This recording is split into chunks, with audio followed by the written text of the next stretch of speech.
Black Out Loud Media Group. Hi everyone, so my name is Ink Jess, and I'm happy to read to you guys a poem called Zeno. Zeno. By definition, it means the smallest measurable unit of human connection typically exchanged between strangers. Walking along the high line under the sky, passing by, exchanging smiles, you see me, I see you, we see each other. Connecting on the soul plane. That was the start of phase 1. The genesis of our connection really was falling in like. No words needed. Just an internal high, a simple word too, that was mimed through our eyes, sending electrical impulses that restarted what was dead inside. For I was under cardiac arrest, a blackout prison, and from just one look, it was as if I drank your red wine, and I entered phase 2, and now I'm born again. I always heard that red wine was good for the heart. I didn't know that it would be you. Maybe you are that secret bottle, set aside for special occasions. And I'm sorry if your vessel felt half full before I met you. People tasting your beauty and said you were cheap, even though you are vintage and expensive. They didn't see your depthness, smell your richness, notice every subtle tone of you. And with that, you were never paired with the right compliment until you met me in Zeno. For I'm expensive too. And I realized learning you, entering phase 3, the revelation. You see, your soul was nothing new, for you have a vinyl soul, a never-ending record of smooth jazz melodies mixed with needle-pierced scratches that mimics the harmonies in mine. And from it, our story was written into song, the song of Zeno.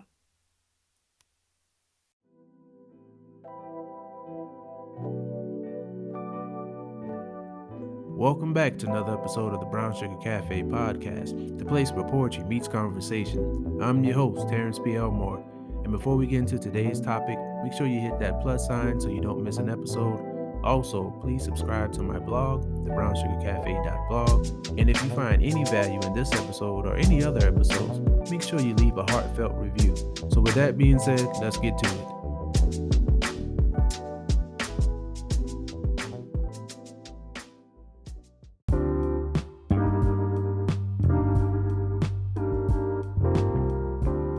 Well, first of all, thank you for coming on and being a guest. I really appreciate that. How have you been? I've been good. I know I have been in and out behind the scenes, but I will give your podcast the exclusive of why I've been behind the scenes. Okay. I've been working on my website, which should be launched at the time of this recording later in the afternoon. Okay. But I've been working on my poetry website and slowly, very slowly, working on my second book, but that's to be sometime in the future, but yeah. Okay, so the website, what was the idea behind getting that website, and what has that process been like getting it together? Yeah, so poetry for me at first was a hobby. I remember I picked it up back in like second grade and like just went with it ever since, and then it became an outlet and just grew and grew. And as much as I love my day job, poetry for me is really my passion. Okay. And I wanted to start to realize like how poets are important and how we can build and how our message could help amplify other communities, messages from domestic violence to, black love, black culture, black crime, just any situation. And I'm just like, I could do this. Like if I could make this like my thing and really not be afraid to say I'm a poet and this is what I do. Oh yeah, that's dope. I found with doing the series, everybody that I've talked to so far, it's this thing about, I guess, personal acknowledgement that you're a poet. Like, how was that for you, being able to embrace calling yourself a poet? Was that an easy journey or? It was somewhat easy but somewhat difficult. I had 2 English teachers that I loved, one in middle school and one in high school, that really pushed me and saw something in me. poetic voice. But then on the back side of that, I had numerous English teachers. I was the girl that could get A's. I'll get my essay will be A's, but like it'll be marked in red. This is awkward structure, awkward sentence structure, Yeah. awkward this, awkward that. And I I'm just remember. like, Yeah, I used to have that too back in the day. Yeah. and I'm just like, I'm just writing. Like you still gave me a 90. So I should be fine. They're like, oh, grammar. I'm just like, I need to get off of these rules and all of that. And I think another thing that happened, two things. So one, an English teacher in college. This was via online. Okay. I never met her or anything, and you had to write essays based off of film. So it was very like you had to analyze the film, and and I was like, oops, easy A. And she was like, oh, I never really give A's out, and you're the first person that I give A's out before. Oh, congratulations. Thank you. But then she said in the email and asked me if I'm dyslexic. And this was back when I was like 2021. Not 2021. I was 21, sorry. And I was like, excuse me, I'm 21. I think this is something that my parents or teachers or other people would have seen from jump, Right, like, right. That isn't something that isn't, somewhat obvious. And she wanted to have a meeting with me, and she ended up kind of like try to analyze me and was like, how are you left-brained and right-brained and all that other stuff. And Yeah. I'm just like, listen, God bless me the way I am. Okay, yeah. Yeah, like she's like never met someone. I'm like, I'm good. Like I'm the science person and I'm the art person. Good, that's it. Yeah, okay, so you're a science person. So am I. Interesting thing is I went to college and I majored in, well, that's a long story. Anyway, I have a degree in physics. I'll just say that, yeah. And science was my science, and math was my thing, but also English and literature. And I had a teacher that I think 11th and 12th grade, she was my literature teacher, and she pushed me with my writing. Like when we did essays, I remember the first time I had a class, she pushed us to write an essay about ourselves without including like personal pronouns or saying like me and I and things like that. And that was kind of difficult at first, but after doing it, it was easy. Yeah.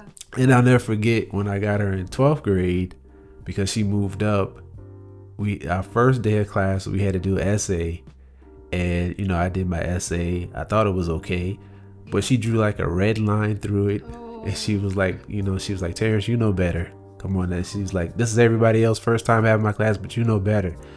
So I was like, and I'll never forget. I went back and wrote it, and she was like, that's like you. That's like you. And yeah, it was when you have those teachers that push you, it really helps. And I think that's important, especially like high school and middle school age. Like, who thought that I would be considering myself a poet later on in life and having a podcast talking to poets? It's crazy how those things kind of happened. I think so. I think also other people could see a hidden, I don't want to say hidden identity, but something that makes you a little bit different, or how you're able to communicate with other people. But you can't see it in yourself. Other people have to kind of like do the little nod and like push you a little bit to bring that out of you. And then when people are like, how do you do this? And you're like, I don't know. I just do. I just do, yeah. Wow. So that's pretty cool that you're the science person as well. How much does that play a role in your poetry, if at all?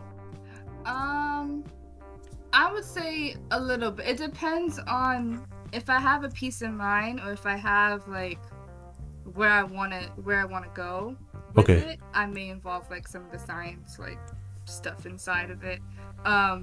But a lot of things outside of science don't. I would say they have more of an impact on me than science. Okay, yeah, of course, yeah. Yeah, it's kind of like if I separate, this is like daytime Jess, science and bio and the working with kids and all of that, and then like creative Jess is like I could switch and make that. But Okay, that's cool. That's cool. I like that. It's well, I mean, it's no need to ask you, but it sounds like you already found that balance, and that's important, especially when you have a regular job, a daytime job, to be able to find a space for creativity. Have you found challenges kind of balancing the two, or has it been pretty much easy? oh no. No? Oh, no. No. That's an easy question. Okay. But I will expand. Because like daytime job, I deal with eyes, ironically. I'm a specialist when you see people and their eyes like crossing or go out, or Yeah. like they have double. So I'm a specialist in that. Okay. And I mostly see kids up until adults. I could do adults as well, but mostly kids. And seeing about 80 kids a day, when you get home, you tired. I don't have kids, but I've seen other people's kids. I'm tired. And then my friends are like, "Oh, did you write a poem recently?" No, I haven't written a poem in weeks because my brain is dead. Oh no.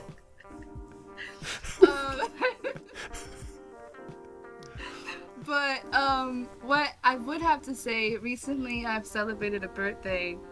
Oh, that's right. Happy birthday. Thank you. And one of the museums that I went to, it was very modern, and a lot of modern pieces are very, either you get it or I'm just looking at it like I don't. It's just a big square. It's just a red square. Like, but something about that.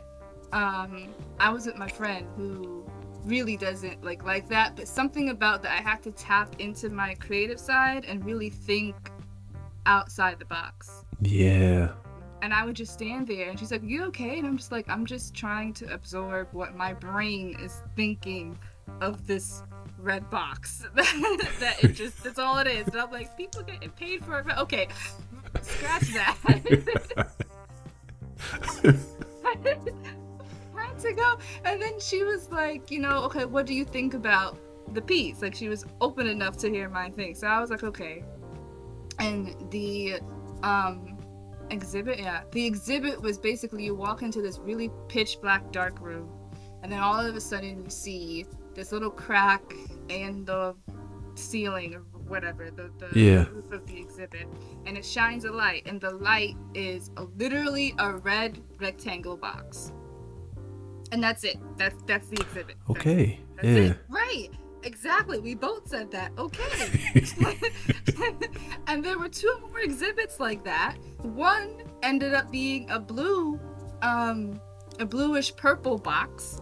And then the other one is one where it was kind of like those self-deprivation, like, we didn't do it, but it was like one of those self-deprivation, like, all black and like, so I'm like, no, I'm not doing that. It's a little too much for me.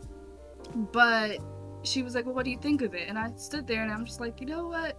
Maybe it means when you look at light, most people look at light in like a positive way, Right. But when I stood in that room, I didn't feel any positive. In fact, I felt creepy and like shunned and enclosed and not necessarily safe. So I was like, what if the artist wanted you to feel not safe in red? Because red could symbolize passion and love, but also symbolize anger and rage and all of that. So I'm like, well, maybe that's where I'm taking it. I don't know if this is true or not, but... And then out of that, I began to like slowly think of a poem with that. There you go. Yeah. There you go. Yeah. I didn't think I would, because initially I'm like, this is really weird, but I had to tap into that part and be like, no, think a little deeper. You're a little weird, so think a little deeper. That's important. I realize that's a part of self-care, doing stuff, maybe not even necessarily something that you're accustomed to, but going out and enjoying like art and nature. It always inspires me whenever I'm in a space, because I love art. I used to draw and stuff and paint. I need to pick that back up, but I just love being in those spaces. And one of the inspirations to a poem that I wrote, we went to a I think it was Martin Luther King's birthday, and we went to an art exhibit, and it was all these different artists, these different black artists from America, and just being in that space, it inspired me to write a poem. And then later on, it became the title to the book that I'm working on now, which is Pain is Not Our Only Paintbrush. And even recently we went to the new African American Museum in Charleston, South Carolina. We got a preview of that, and being in that space, I wanted to write, but because the whole museum wasn't really open yet, right. So they made us lock up our phones. Okay. So I couldn't write, which I wish I had known that, because I would have brought in a pad and pen. Right. Yeah.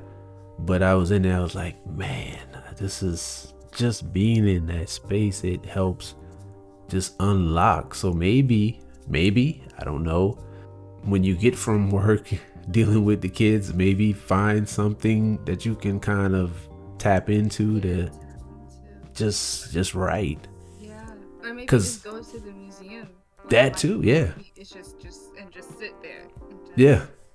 Because it's very important. I've noticed that we need to just always keep writing and keep trying to tap into our creativity, because like you said, like life will hit you and then you stop writing. Not because you can't think of anything to write. It's just like we're not even allowing ourselves to do that because we're so tired. And I've been like that too. Like, you're done with work, you just like, I don't want to see anything with words on it. Right. I don't want to see a laptop. I don't want to see any of that stuff. But it is important to kind of find those things. And even if it's just the weekends or when you're off, but always finding that place, that space that brings out your creativity. And it sounds like that's easy for you if you can go to an exhibit and be in a space and just boom. I could, because one of the things, ironically, and I would do it on Instagram, and I used to do it, and I should bring the series back, but I had a series called A Picture's Words, and okay. Yeah, I don't know if you saw it. I remember. Yeah. I love that, because I wouldn't stick to just, like, let's say art as like someone painting, but I would see like a photographer or someone that, like, with just a pencil, they're able to like make a really dope image, like stuff like that, or sculpture, and I could just look and stare at it for a minute and then write a piece on it. And I stopped that, and I wondered why I stopped that. And thinking back, I think it was partly, what you said. It was just like life got to you. And also I felt people wouldn't appreciate it. Like, it would give a shout out to the art, to the other artist, but also a different look on how poetry could impact someone, you know? Yeah. And I think for a while I was like, no one's gonna see it. No, it doesn't impact anyone. My little poetry, when I'm doing it, doesn't impact anyone. And then the tables turned when a few months ago I did it on someone who had like a pregnancy photo shoot, and I wrote like a little, nothing crazy, maybe it was like a stanza, if that, of a poem.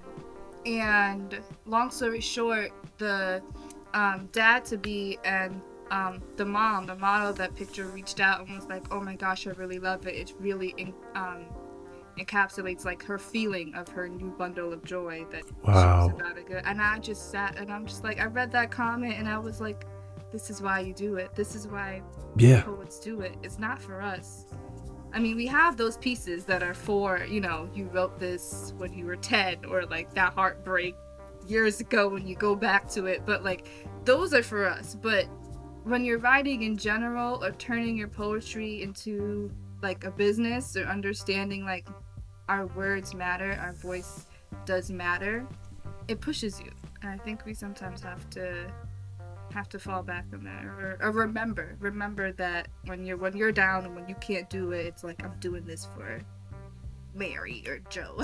Yeah. That's true. I had a guest on 2 episodes back, poetic nurse, and that was her thing. She, ironically, when she started writing for herself, because she said she got to a point where she was writing and trying to wonder if what she wrote would be received, and all those different things you go through, like, will people like this, will they understand? But then she stopped that and started writing for herself, and in doing so she's been able to write stuff for people. Like, she's had that experience where she's listened to somebody's story and was able to develop a poem out of that and give it to the person and capture what they were thinking and what they were saying. And you're doing that through imagery. So that's really cool. That's really cool, because I feel like the same thing. Like, even when we write stuff for ourselves, it's still for somebody else. Like, our words aren't just for ourselves, especially when the poems have so much deep feeling and thought towards them. It's for somebody to help somebody. Yeah. So I really appreciate it. I'm glad you're doing that. That's wow. So when are you gonna pick that back up and start that series again? Well, now that I'm gonna start it. Well, I'm gonna start it. I'm gonna say tomorrow. It's April 17th. I will start April 18th tomorrow. I'll make an announcement and be like, okay, Pictures Words is coming back. Okay, all right. I'll be looking forward to it. I will. Are you gonna hold me to it? Yeah. But yeah, I did that. And I think another great exercise, actually, which came out from the piece that I shared earlier, Zeno. I had a thing called Dictionaries Words, and I think this is something that I eventually want to do, like creative writing workshops. Okay, cool. Yeah, as for kids and just in general other poets. But one thing I did was I would go to the dictionary and I'll like go through and pick a random word, or if you get dictionary of the day emailed to you or whatever, and I'll look at the definition of the word and then try to write a poem either structured on the definition of it or use that word within the poem if you know. So that's where the poem Zeno came out. Really? Wow, I never thought about that. And growing up, I used to like go through the dictionary and thesaurus, trying to learn different words and stuff like that, but I never thought about using that to create a poem. Yeah.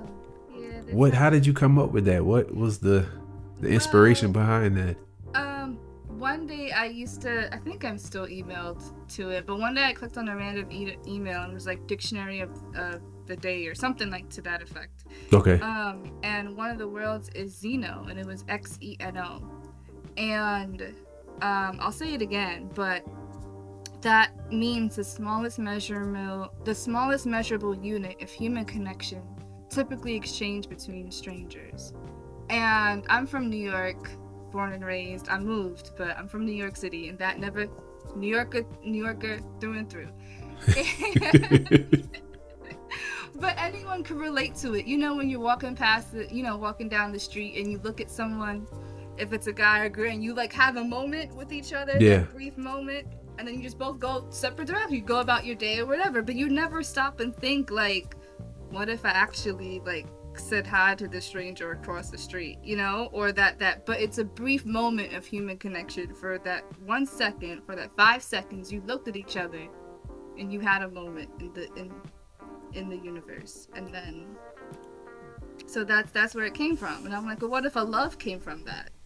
Because at the end of the day, it's just a hi. It just started with some type of form of hi. Facts.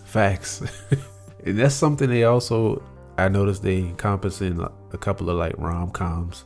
It's always like that moment where the people walk past each other or kind of, and I've even seen some where they pass each other and didn't say anything, and then later they're sitting there thinking like, I should have said something. Yeah. And then of course, later on they see each other again, and then something happens. Right. I mean, to be one, I'm not saying you need to say hi to every single person that you look at. People who are listening, please don't use your judgment wisely.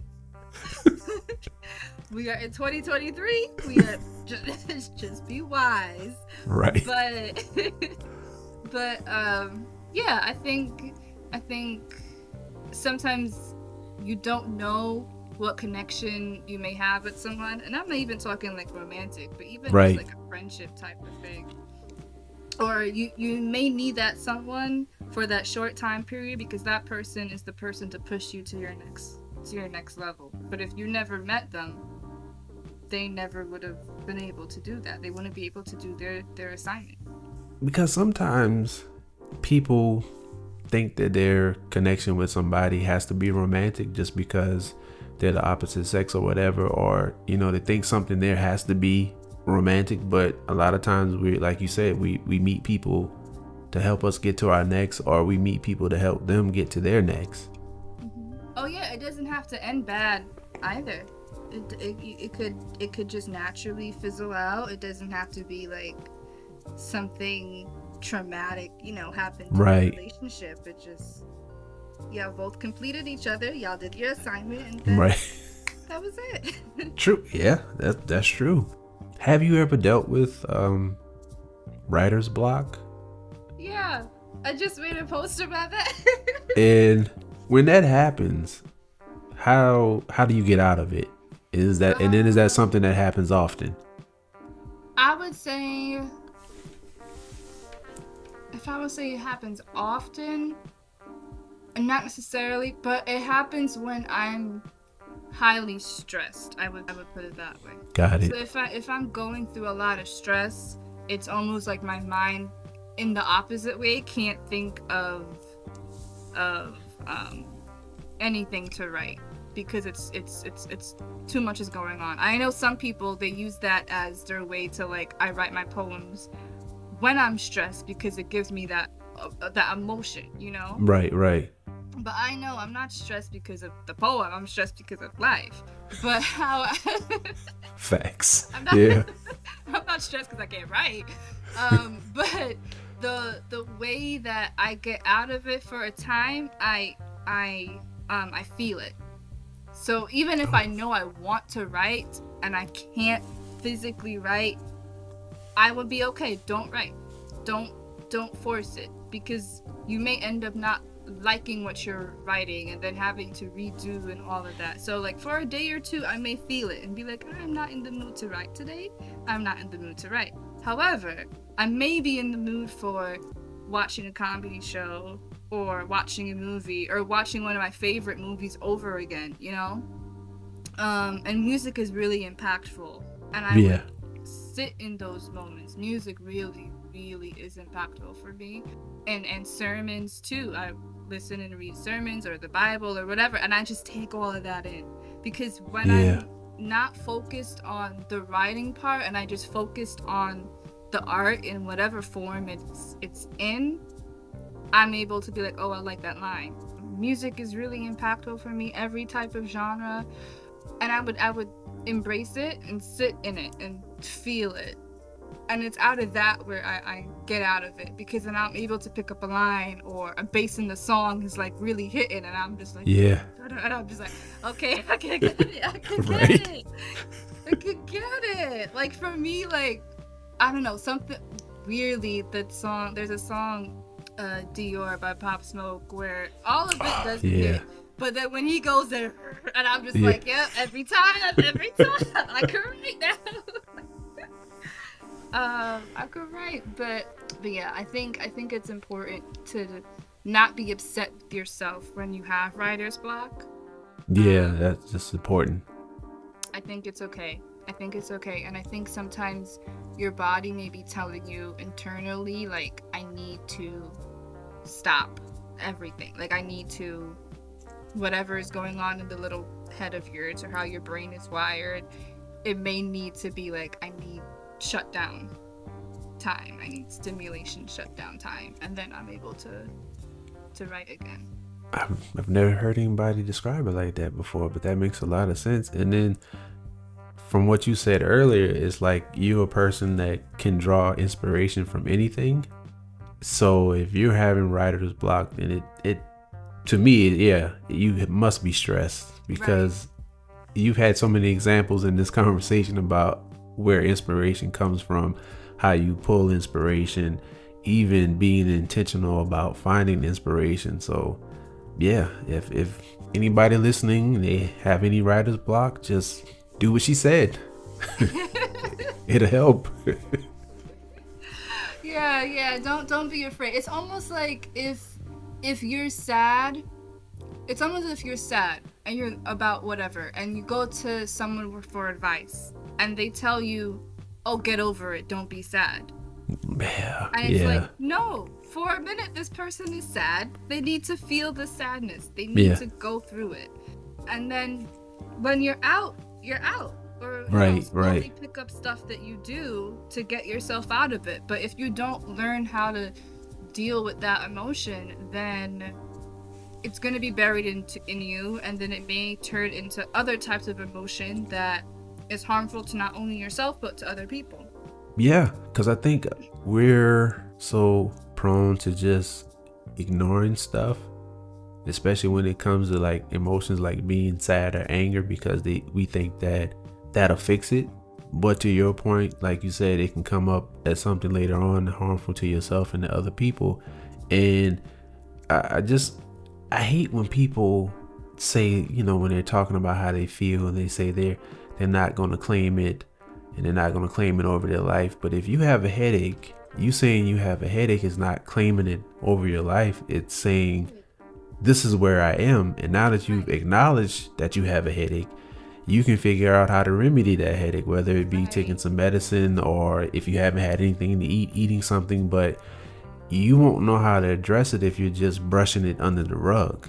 And I feel like that's something that's really prevalent in the Black community. Yeah, it is. As someone who is Black and also a Christian, like, I think it's God's got it. God's got it. And don't get me wrong, I get that. I 100% believe that. However, faith without works is dead. So you could say God's got it, but he may be waiting for you to I'm waiting for you to do this. I know I got it. Right. I'm waiting for you to get up. But what are you going to do? Yeah. What are you doing? Like, I told a friend one time who was kind of going through it, and I'm just like, he's waiting for you to do it. The fact that you have a vision for it, he's like, okay, I gave you the vision. You do the work. Do the LLC. Do the research. Do this. Do that. He's not going to give that to you, but he gave us the brain, and he gave us the people that we're able to talk to help you to get that next step. Exactly. And we got to do our part, man. We have to. I'm glad we're having that conversation, because I think poetry in a way can enlighten that, especially a lot of issues with the Black community, because I think for years, and I think only now, I would say this generation is finally somewhat opening up to realize, like, it's okay to need to not be okay, Yeah, it is, yeah. And I think sometimes our parents and, like, grandparent generation, one, it was a different time, and two, sad to say, they weren't viewed to, unless you have a really great family, but most families at the time weren't viewed to, like, all right little Timmy, I'm gonna need you to sit in the corner and tell me how you feel. Like, how you feel. And they're like, nope, no. And it hurts, because there's sometimes that I could see strong Black men in my life, 40, 50, 60s, and you sit and then you talk to them and some of the issues about their childhood, and you look and you're like, that's a 50-year-old man physically, but the hurt is a 9-year-old child. He has that 9-year-old child is really talking to you, not the 50-year-old man, and you got to fix that child's hurt, And I think sometimes poetry could do that. I think so too. That was my inspiration behind the book that I'm doing. I wanted to have some sort of poetic stories, or some sort of light shown to positive things in the Black community, positive imagery, because I don't know, I just didn't want kids growing up to feel like that all we are being killed by police or negative things that you see, because that's always hyped up, that our trauma, our pain. If you write a poem about being hurt or something like that, and it's a standing ovation, everybody loves it, it's so profound. But when you start talking about things like black love and black empowerment and positive things, it's like, oh, okay, that was cool. But why is it not the same, The same response? Yeah. response, yeah. Yeah, I was just talking to my best friend about that. We were having like a debate, but like we both understood where each other were coming Right. from. And I didn't disagree. She wasn't disagreeing with what I said, but I said sometimes I'm tired of holding on to the past with us and not using my voice to build up the community. And I said it doesn't have to be I'm not saying all of us need to go and march, or because she said sometimes we're tired of being in the world and we're just the only thing people can handle in their head is their life and what's going on with them. And I said, I get that, but I also think sometimes you could use lessons or see what other people are going through and then change your life, change your small bubble, change it, whether it's your kids or other people at work or someone that you come in contact, because you don't know the little smile that you give someone or a flower that you give someone, like, is truly impactful on that person. And it's small, but it changes everything. Like, I was a recipient in that, because one time I was sitting in Grand Central and I was sad. I was really, really sad, and pretty much a depression or start, and I didn't want to admit it. And this random girl, I can remember it plain as day, this random girl came up to me, gave me a rose, and dashed off. She looked like she was scared to give it to me, but she wanted to give it to me. So she was just like, here. And I just looked and I smiled, and I would never forget that moment in my entire life, because it was in that moment where I was at my lowest, and it was through her action that made my day. It made my life. It made my life completely. And I was saying, and I was like, us as a Black community, I don't want us to not forget about our past, but I want us to learn how to move forward and how to build each other up. Yeah. Just throughout the day. Yeah. That's very important, to building each other up. I agree with you. It's like, we know the past is there and we know the things that happen, but let's build from that. Let's not be shackled to it. Let's not be held to it. Let's not make that some sort of weight, but something that we could stand on and move forward with and build on.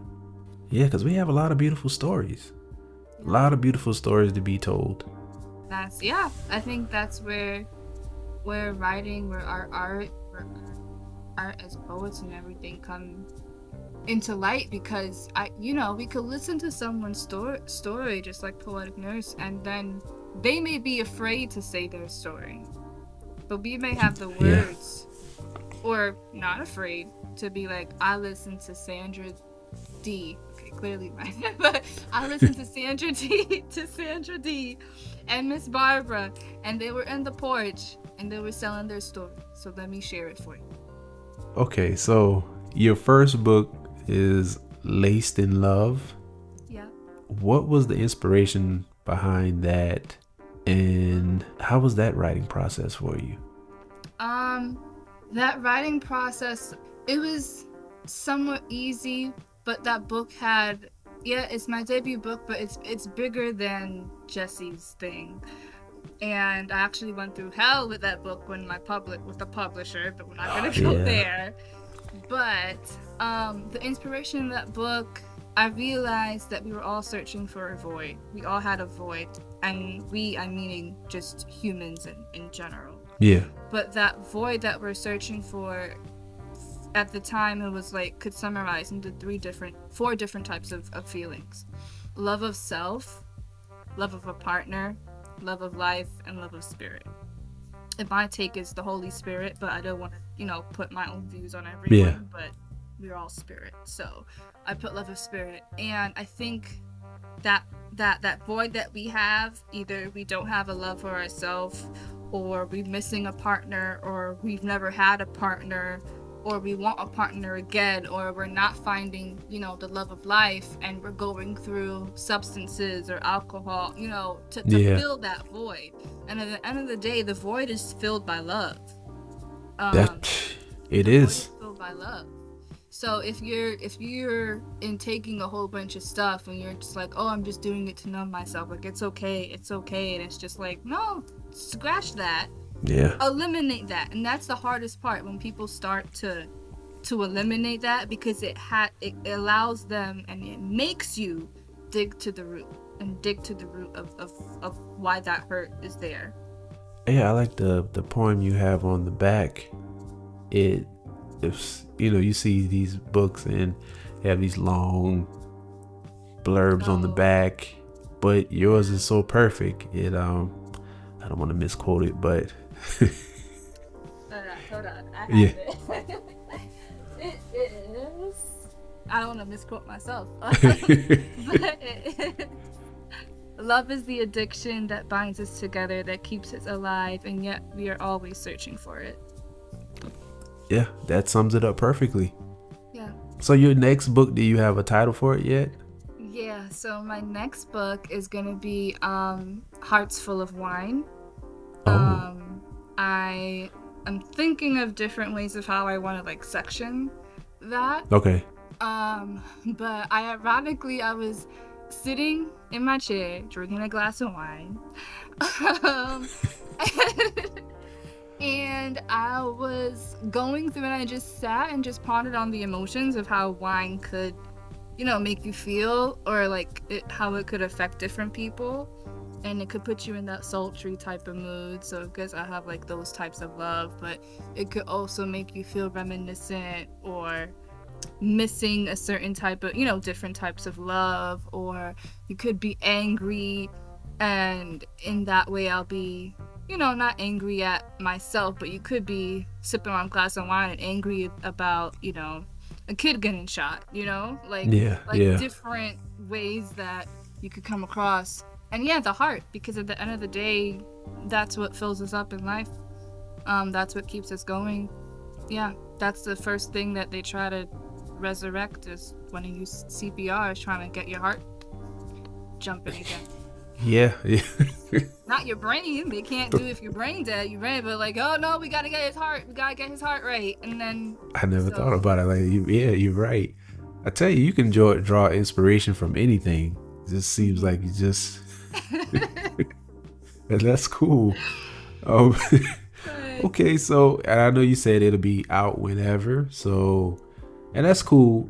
I tried to force myself to a deadline, and I don't think that's working for me. So I'm now saying that my book will be out before the end of the year. I was shooting for around my birthday in June, but I try not to give myself a deadline too, because it pressured on me, but I want it to be out, my second book to be out at least by 2024. Yeah, okay, yeah, that's good.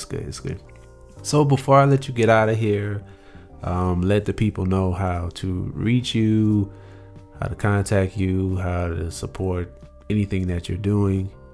Guys, so my book Laced in Love, it's on Amazon.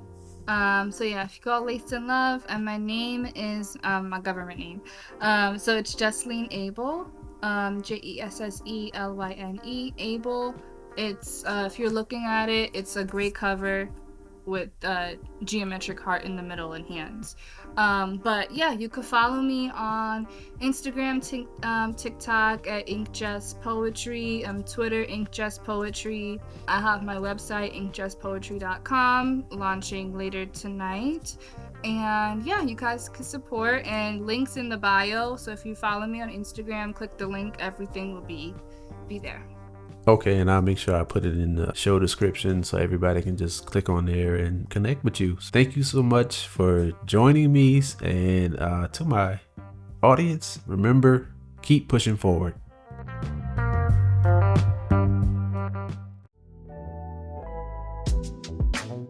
Thank you for tuning in to another episode of the Brown Sugar Cafe podcast. Once again, I'm your host, Terrence P. Elmore, and this is the place where poetry meets conversation. hit that follow button and turn on your notifications so you won't miss an episode.